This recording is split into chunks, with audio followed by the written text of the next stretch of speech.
Hello and welcome to the latest episode of Claret and Blue podcast. We're delighted to be joined by a very special guest today, Mr. Paul Atkinson. Now, Paul, some Villa fans might have seen you on the pitch during the Wolves game a couple of weeks ago, but you're the brother of Claret and Blue legend. I think we can safely say Dalian Atkinson, and we've invited you on today because we want to reminisce about Dalian. We want to talk about something that you and the Atkinson family are doing to try and something really positive in honour of Dalian and in his memory. So, first of all, thanks again for joining us. But do you want to kick off by talking us through the foundation that you guys are setting up? Yeah, what it is really, it's trying to sort of inspire the next generation. Really, giving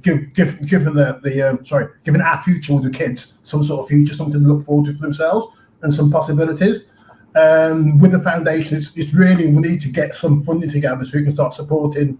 It's really the generation from sort of ages 5 to 25, to give them some financial, all types of assistance. Really, getting into the into sports. You know, it's not strictly just football either. It's any sports we're going to help them with. So it's getting them back into sort of the community, back into the community. What we used to do before. We played as a community, we lived as a community, and we laughed as a community. So it's all about getting the people back in the community, really. So if Villa fans or football fans in general who stumble upon our podcast, if they want to find out more about it or they want to get involved, is it accepting donations from the public? It is, although the website is going under construction at the moment as well. So we're working on it.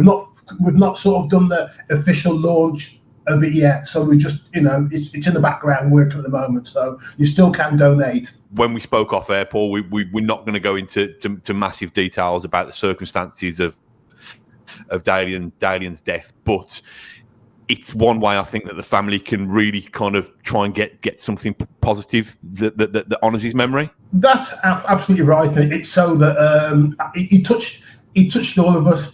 His football touched us.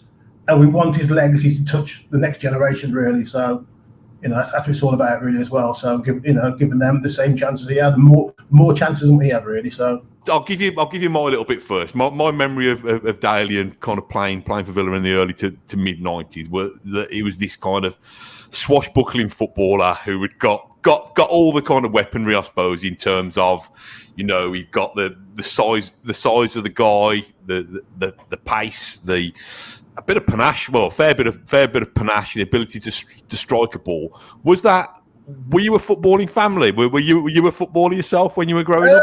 We're all. Growing up where we did and how we did, all we had was sports really to look forward to and focus on. And Dalian was the younger of three brothers, so it was always a baby.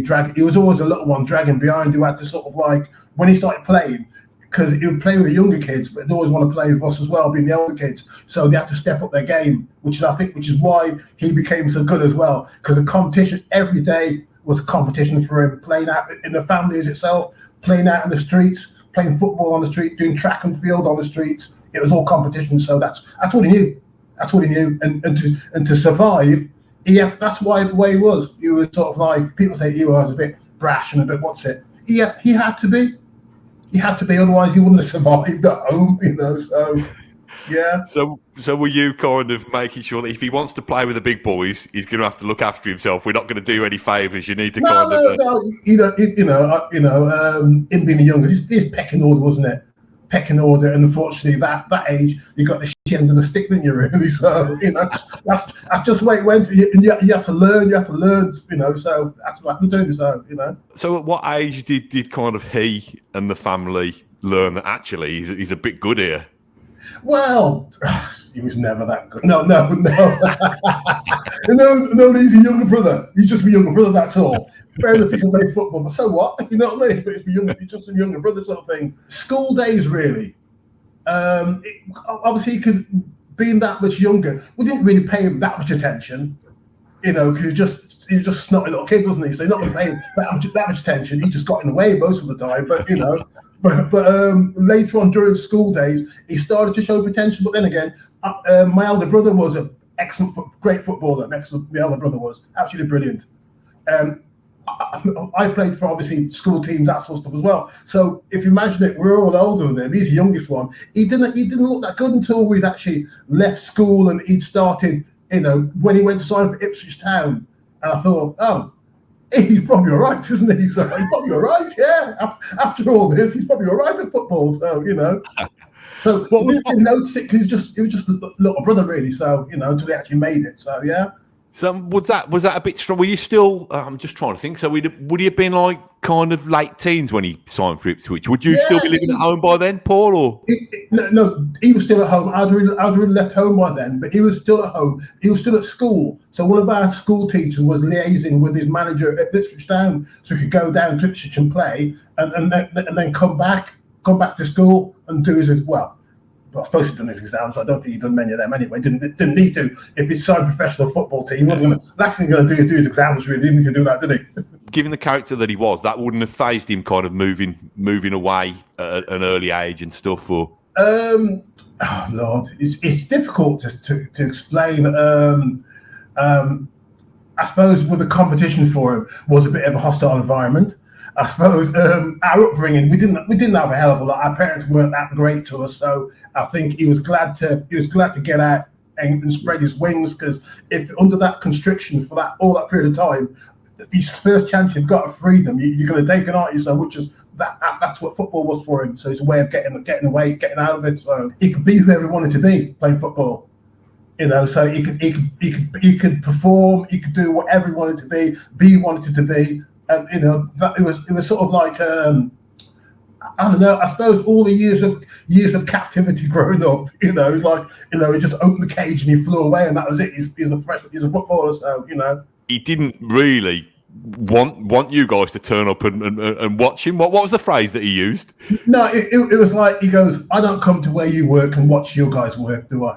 I went, "Nah, it's all about going out after. It's all about us going out and enjoying ourselves after. That's what it's all about. Because when you're at work, you're under control, aren't you? Somebody's telling you what to do. It doesn't matter what it is. If you work for somebody, you're there. You've been told what to do. And if life is about when you've left work and you can actually enjoy yourself and be who you want to be, instead of being somebody that people expect you to be." So he'd kind of have his game head on, and rather than thinking he's got to look after you as well when you're at the ground, let me do my business, and then we'll go out and we'll have a pint or we'll celebrate. Yeah.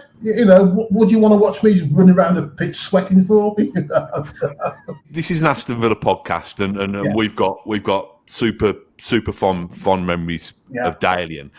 I mean, obviously the big, I've talked about his style of play as a footballer, but I remember, this is how old I am, and this is how far we're going back, but we used to have these kind of season DVDs that'd have like your goals compilations, and they'd have a little bit of behind the scenes footage, and you'd always have Dalian and Dean Saunders kind of messing about and being like the ringleaders in the dressing room and being the life and soul of the party.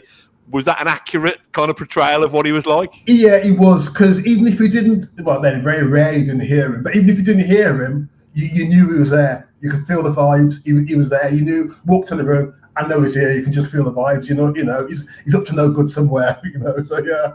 During his career, obviously, the Premier League had only just kind of in terms of it becoming the big beast that we know it is now. The Premier League had only just taken off, hadn't it, in the early 90s. But did he ever go to his head, Paul? Was he ever big time, or did you all, because as big brother, you could always take him down a peg or two anyway?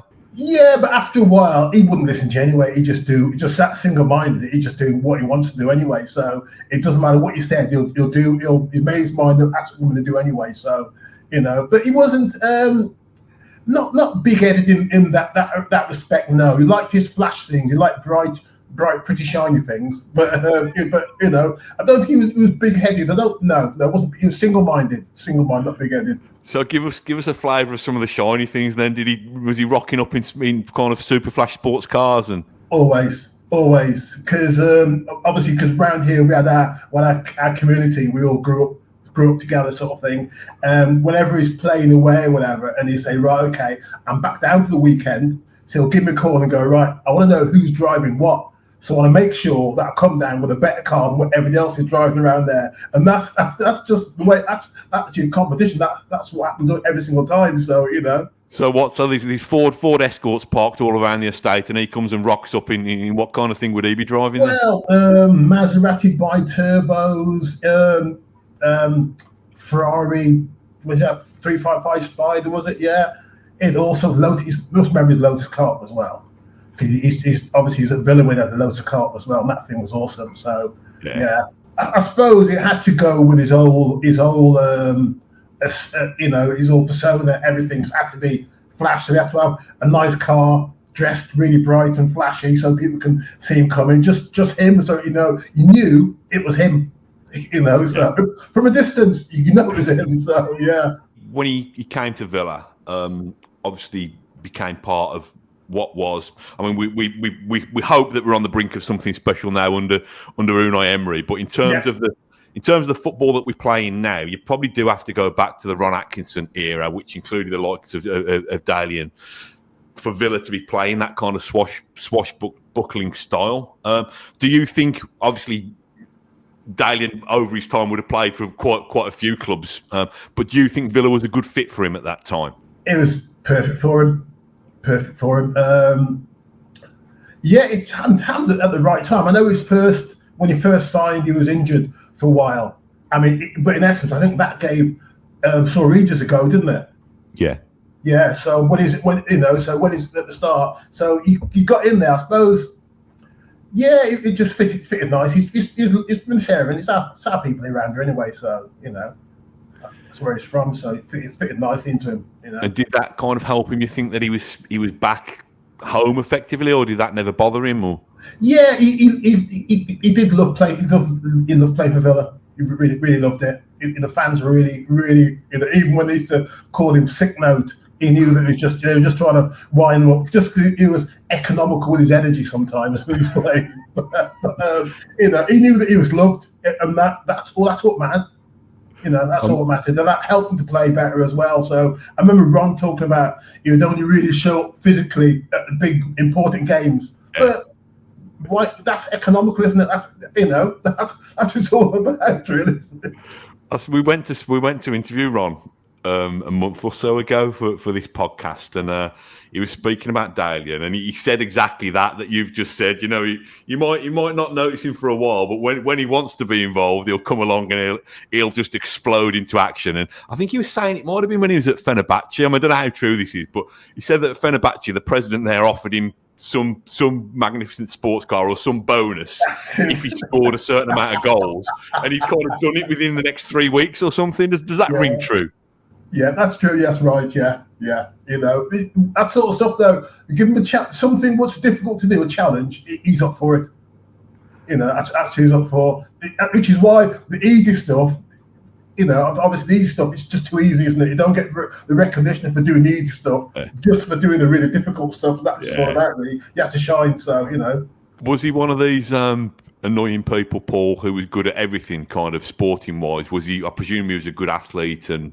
Other team and individual sports, he would have shone, would he? Or yeah, I suppose he played a lot of basketball as well. He loved basketball, and I thought he's a good athlete, really, as well. Although I've got to say, he wasn't as good as me. So, so I suppose with a big brother like he's got to follow in my footsteps anyway, and that's going to encourage him to perform better as well, isn't it? If he's always chasing behind somebody, well, his big brother, so to speak. So yeah. So the one moment you probably guessed that I wanted to speak about Dalian in terms of his time at Villa was the goal away at Wimbledon, which it still gets played on highlights reels, and I've still it's the combination of the fact that somebody with such kind of power as Dalian, when he can also display that kind of finesse, and on the kind of pitches, I think we sometimes forget that we play on bowling green pitches now compared to what they used to be then. And I think that was at Selhurst Park, wasn't it? So, talk us through your memories of that goal. I probably saw it about a couple of days after anyway. It's on about. I thought, it's all right. It's all right, good. But you don't really, I suppose, as I said before, as my brother, you don't really feel the value and the essence of it. It's like, yeah, it's still my little brother, isn't it? At the end of the day, so you know what I mean. So what? He chipped the goal at the end. Yeah, okay. I've shown you that loads of times. We've done that loads of times at the park. You know what I mean? I love that. I love how there's something in that sibling rivalry that means you've got to hold something back, and you can't quite admit how brilliant it is because it'd mean your brother getting one up on you. I think it goes down as one of Villa's most classic celebrations as well, doesn't it? I don't know how much Dalian had to play in that, but it's obviously the fella with the umbrella, well, isn't it? Yeah, no, I know, but I think Ron mentioned that, and he goes, "It's a shame it wasn't a bigger venue at the time, bigger club at the time," because he goes, it would have actually been, if that was at Villa Park and that had happened, the roof would have come off. You know what I mean? They'd have blown the place to pieces. Absolutely awesome. Yeah, I kind of quite like the fact that it was somewhere rough and ready though, and that you got the big open away terrace, and you got the fella who and I tell you that what I like about that umbrella celebration. I don't know whether you'll have seen it, Paul, but I'm sure I've seen there's like, you know how they do these kind of special Subbuteo pieces that capture moments. I'm sure there's like a special Subbuteo piece that's got kind of Dalian, Dean Saunders. I think Ray Houghton comes and joins as well. Yeah. And they've called him Umbrella Man or whatever. Rain Man, I think the Villa fans have christened him. I think there's this little Subbuteo piece. So I think my Subbuteo set's still stuck at my mum and dad's loft somewhere, but I might see if I can try and buy that special piece. It's just a lovely moment. It's one of those real kind of moments that will live forever, I think, in Villa fans' memories. You know, it is as well, especially the interaction from the crowd as well, which, like, you know, so yeah, it's absolutely brilliant. You know, absolutely brilliant. 30 years since Villa won the Coca-Cola Cup against Manchester United at Wembley, and obviously I always joke about Dalian's goal because I was sat behind that goal, and it just seemed to take absolutely ages for that ball to cross the line. It seemed as if it was like time stood still, really. But would you have been at Wembley that day, Paul? No, I wasn't. No, I wasn't. No, I did try to get some tickets off him. He goes, nope. He goes, no. I'm like, all right, I'll watch it on telly. Don't worry about it. So he was sticking to, even for the cup final, stick to his usual rule of absolutely, yeah. And what would your feelings have been like, kind of watching that on the box then, and seeing him score the goal and seeing especially the first goal as well. It's like, the thing is, they played their socks off as well.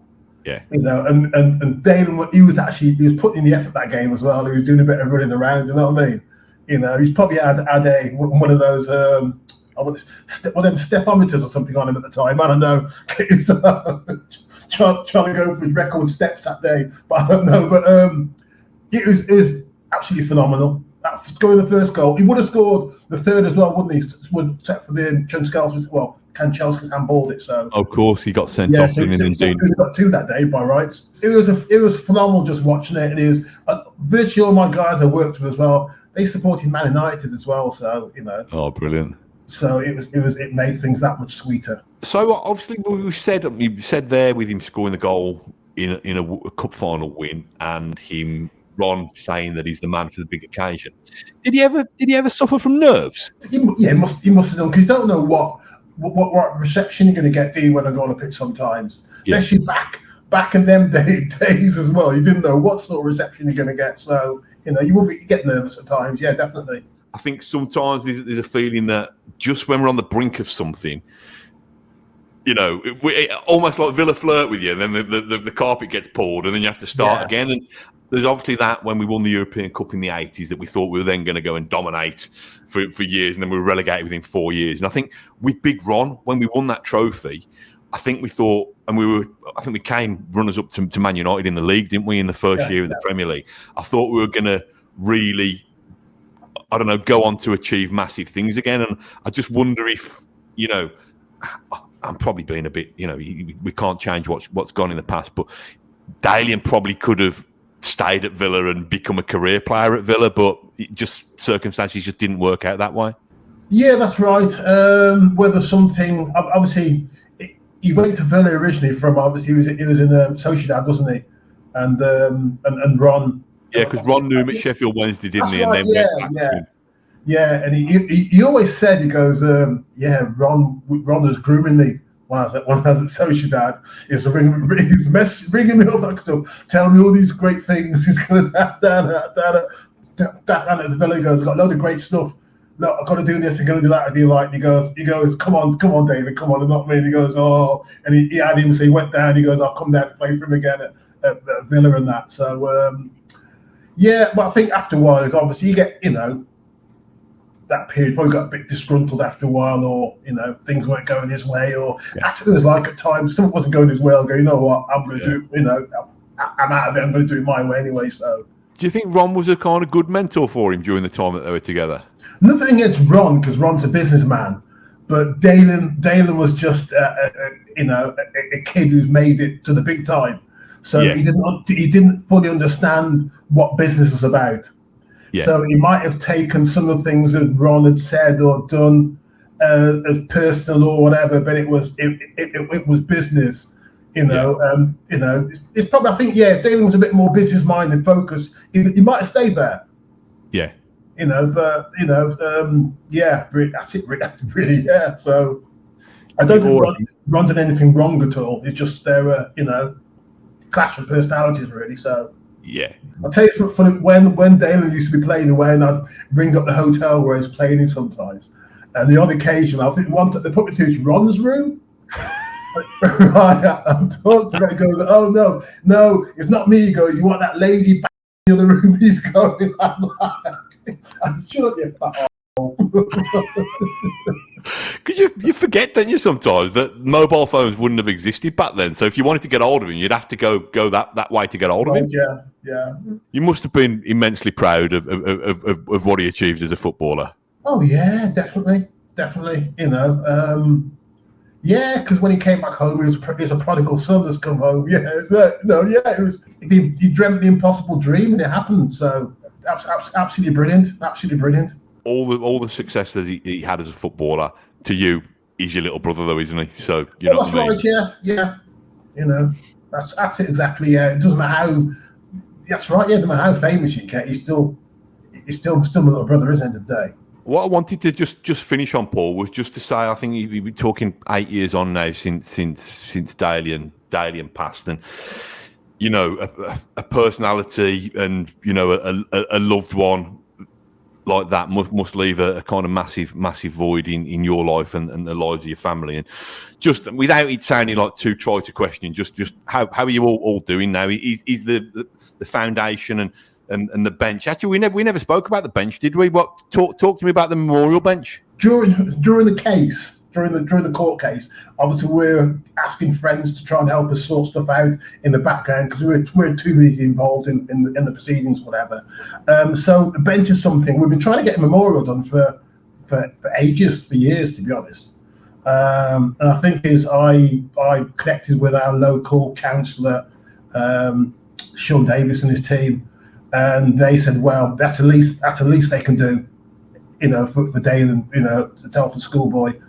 And they just come on board with me and, said, all right, gave us some ideas of what we can have, where we can have it. And we just went from there, really. And we found a local guy as well, Trevor, who's a fabricator, who designed the bench and that. And, he just blew me away, really. So, it's been a long time coming, but it should have been done years ago by rights. It's on the route where we used to walk to school, and our junior school was right next to it as well. And in a lovely Telford beauty spot as well. It's really nice areas.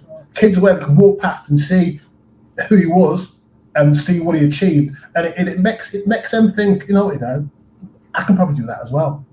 Yeah. That's what it's all about, really. So to inspire the next generation going forwards. No, it's a really, really nice and kind of fitting gesture. I was halfway through asking just about, again, just how the family's doing, Paul. Really. Well.